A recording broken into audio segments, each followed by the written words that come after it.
মসজিদগুলোতে ইমাম মুয়াজ্জিনগুলো হচ্ছে বিরোধী পার্টি। আমরা বাংলাদেশে বসবাস করি, যখন আওয়ামী লীগ ছিল ক্ষমতায় তখন বিরোধী দল ছিল বিএনপি। বিএনপি যখন এখন ক্ষমতা আসছে, আওয়ামী লীগ বিরোধী দল হিসেবে রয়েছেন, তবে এখন নাই, জামাত বিরোধী দল। এই মসজিদগুলোতে ইমাম মুয়াজ্জিনগুলো হচ্ছে বিরোধী পার্টি, আর পুরো এলাকাবাসী হচ্ছে ক্ষমতা দল পার্টি। ক্ষমতা দলের কথাই এখানে চলে।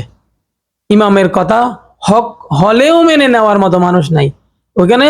একজন একটা কথা বলতে পারলে হইছে ইমামের বিরুদ্ধে, সবাই এক বাক্যে ওই রসুনের একটা পিছনে যে অংশ থাকে, এই রসুনের কোষগুলো একটা আলাদা আলাদা করা যায়, কিন্তু দিন শেষে সবগুলো একত্র হয়ে যায়।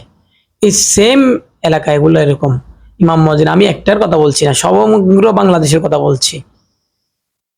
ইমামের কোনো পিছনে একটা কথা যদি উড়াইতে পারে ভালো করে, বাস শেষ।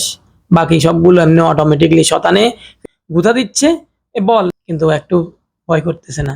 তার যে নামাজগুলো বরবাদ হয়ে যাচ্ছে, তার আমলগুলো আনতাহবাত আমালুকুম, তার আমল ধ্বংস হয়ে যাবে। কারণ নবীর ওয়ারিস, আলেমগণ নবীগণের ওয়ারিস বর্তমানে, এই জন্য এটা এখানে অ্যাপ্লাই হবে, সেটা খেয়াল করতে হবে। আমল ধ্বংস করে লাভ নেই। এক বছরের ভিতরে এক ওয়াক্ত নামাজ, 5 ওয়াক্ত নামাজ পড়তেছ, আর তুমি আমল নষ্ট করে দিচ্ছ, আর ওই যেগুলো করতে আসছো ওইগুলো তো বরবাদ হয়ে যাচ্ছে।